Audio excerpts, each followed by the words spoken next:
J'ai reçu beaucoup de questions sur l'opération que j'ai eue à la mâchoire, donc j'ai décidé de faire une vidéo pour répondre puis un peu expliquer en général qu'est-ce qui s'est passé. Il y a beaucoup de personnes qui vont le faire, donc sont beaucoup stressées puis ils se posent beaucoup de questions. Je trouvais ça important de dire, pour commencer, que c'est différent pour tout le monde le vit différemment.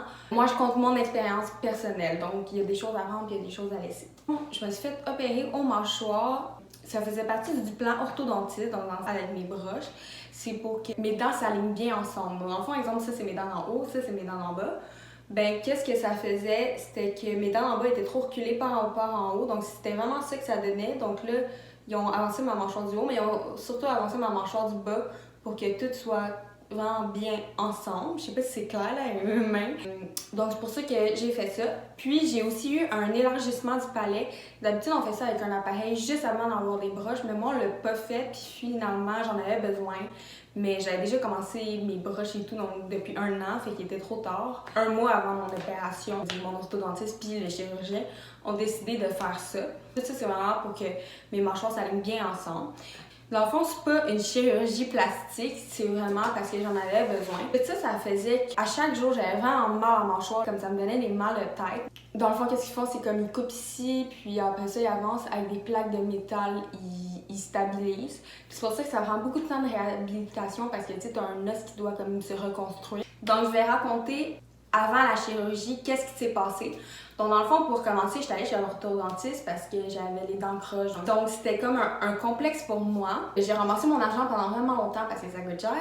J'étais allée là, puis comme 2 secondes après que l'orthodontiste m'ait vu, il m'a dit ben, il te faut une chirurgie. J'étais allée voir un autre orthodontiste. Puis lui aussi, il m'a dit « Ah, ben ça te prend une chirurgie, ta mâchoire est trop reculée. » Donc j'ai commencé mes broches. J'étais allée rencontrer le chirurgien parce que c'est une personne différente, mais les deux sont comme en contact parce que les deux, ils travaillent ensemble sans nécessairement se voir. Elle m'a expliqué qu'est-ce qu'était la chirurgie. Au début, j'étais supposée d'avoir juste la mâchoire du bas. Donc elle m'a expliqué ça et tout. Plus 1 an après mes broches environ. Là, j'ai revu la chirurgienne, puis là, finalement, l'orthodontiste puis elle s'étaient reparlé, puis ils se sont dit, ah, finalement, il faudrait qu'elle se fasse élargir le palais aussi, parce que le palais en haut était trop petit par rapport aux dents en bas. Puis aussi avancer la mâchoire du haut aussi un peu. Fallait juste que mes dents se placent, parce qu'ils peuvent pas bouger tes mâchoires si tes dents sont croches. Puis t'es obligé d'avoir des broches avant la chirurgie. Comme 1 mois après ça, c'était ma chirurgie. Donc 2 jours avant mon opération, on m'a installé des crochets, je les ai encore là, comme ça ici, partout dans ma bouche.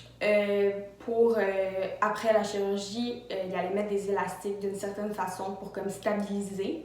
Mais là, ils m'ont mis vraiment des fils de métal à chaque dent. Puis ça, c'était long à mettre, là, c'était comme il fallait le mettre, faire un genre de nœud, après ça couper. Puis, ça, c'était plus long. 2 jours plus tard, j'ai eu ma chirurgie. Donc, pour commencer, j'étais allée à l'hôpital le matin, il fallait que je sois à jeun.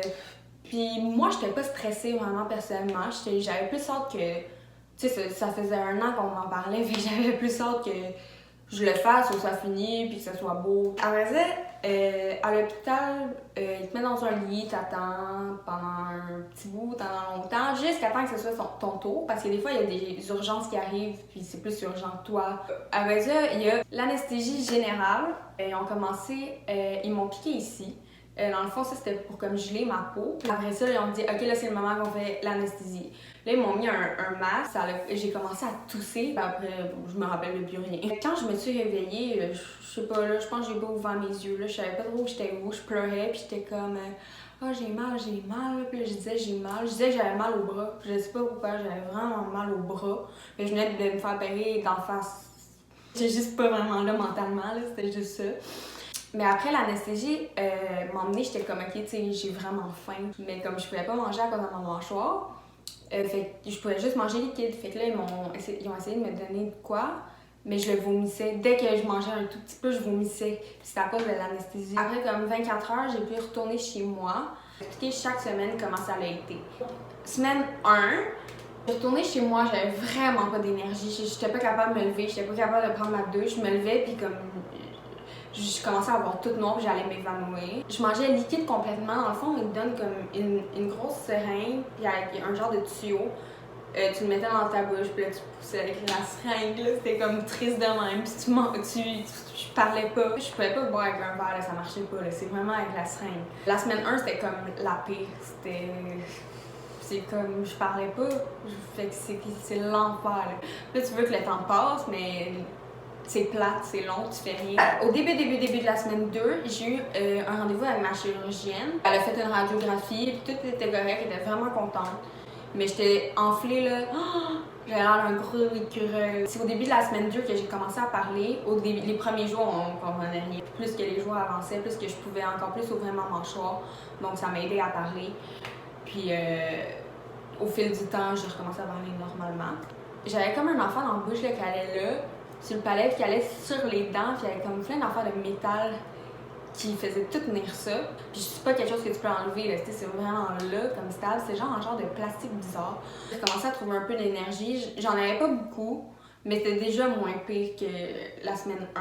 Après ça, plus que le temps avançait, plus que je reprenais de l'énergie, plus que j'étais correcte. Mais c'est sûr que je mangeais encore liquide. Ensuite, la semaine 3 et 4, l'affaire que j'avais dans la bouche, c'est ça qui me faisait vraiment mal parce que comme je mordais dedans puis je grinçais des dents. Fait que c'est pour ça que je comptais vraiment les jours jusqu'au moment que j'allais revoir ma chirurgienne qu'elle allait pouvoir me l'enlever. Je pouvais pas manger à cause que j'avais ça, je pouvais pas rien mâcher parce que ça allait sur toutes mes dents au complet puis c'était comme bizarre.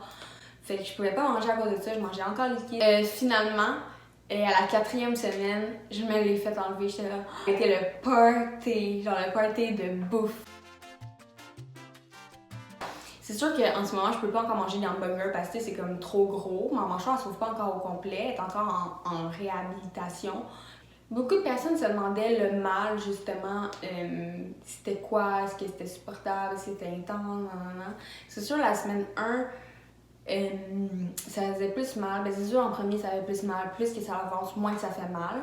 Mais tu prends des Tylenol. On dirait que à tous les jours, c'était tout le temps ça. C'était le soir, à partir de comme de 4 à 6 heures là, environ, je commençais à avoir mal, mais mal, là, vraiment. Là. Puis même si je prenais des antidouleurs, comme ça faisait moins mal, mais ça faisait quand même encore beaucoup mal. Puis ça, c'est le plus dur. Parce qu'après ça, j'essayais d'aller dormir, puis j'étais pas capable de m'endormir, ça faisait trop mal.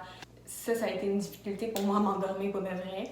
J'ai eu des questions sur la perte de sensation parce qu'un des risques de la chirurgie, c'est de la perte de sensation que ça devient comme engourdi. C'est parti que c'est jamais revenu. Mais là, ça fait 1 mois aussi. Il reste encore du temps où que ça peut revenir. Puis peut-être qu'il y a des places que j'ai retrouvées dans 1 an, comme que la chirurgienne m'a dit. Mais en ce moment, où que je ressens plus, dans le fond, c'est le menton ici. Tout ici, je ressens rien. Comme je touche, je le sens pas, mais je sens juste comme engourdi. Tu sais, quand t'es engourdi des pieds, puis ça a des genres de fourmis dans les pieds, mais là, c'est comme quand je touche là, ça fait ça. Fait que c'est comme pas tant agréable. Sinon, un peu de la lèvre ici. Le coin de la lèvre ici, mais ça, c'est vraiment pas gros. Là. Vraiment, le coin, genre. Mais comme ça, je le remarque moins. Sinon, dans ma bouche, j'ai la moitié de mon palais, mais de ce côté-là, toute la moitié de mon palais, je le ressens pas. Donc, je ressens pas le piquant, je ressens pas le chaud puis le froid, mais juste la moitié. Fait que c'est bizarre. Puis ma langue aussi, juste cette moitié-là, je le ressens plus. Fait que c'est vraiment comme la moitié de ma bouche en dedans. Je m'habitue, tu sais. Mais je sais que plus que le temps va avancer, plus que je vais encore plus m'habituer. Il y a eu beaucoup de questions aussi sur l'enflure. L'enflure, dans le fond, quand tu viens de te faire opérer, quand j'étais encore à l'hôpital, exemple, la première journée, j'étais un peu enflée, mais pas tant que ça. Tu sais, comme un peu les dents de sagesse. Là. Après, comme 3 à 5 jours, là, c'est là, comme à chaque jour, ça devenait de plus en plus. C'est là, que j'étais comme vraiment, là, c'était comme ça, là, mes joues, là. Puis...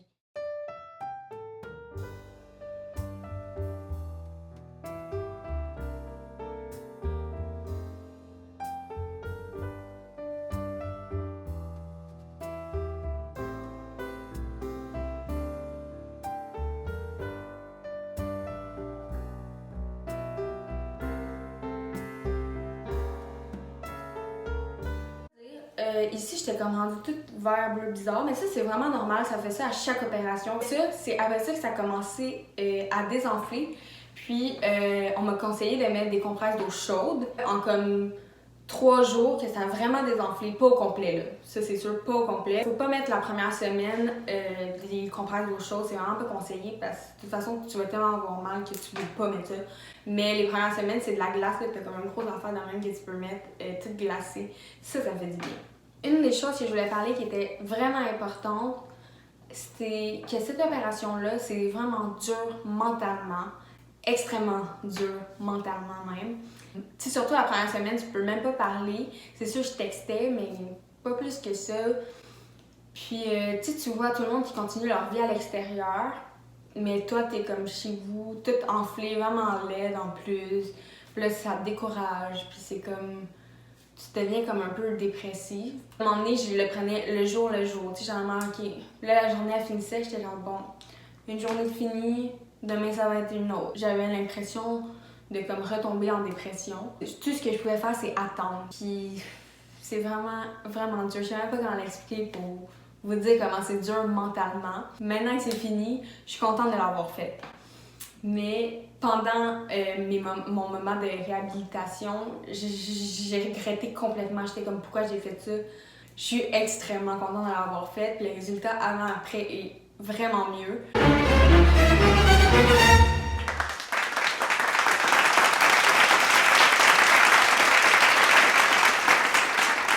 Puis à la fin de la journée, j'ai plus mal à la mâchoire. Ça, c'est incroyable. Je suis vraiment contente. Ça fait vraiment une différence dans ma vie de tous les jours. Je travaille à faire avec l'orthodontiste qui va encore bouger les dents un peu.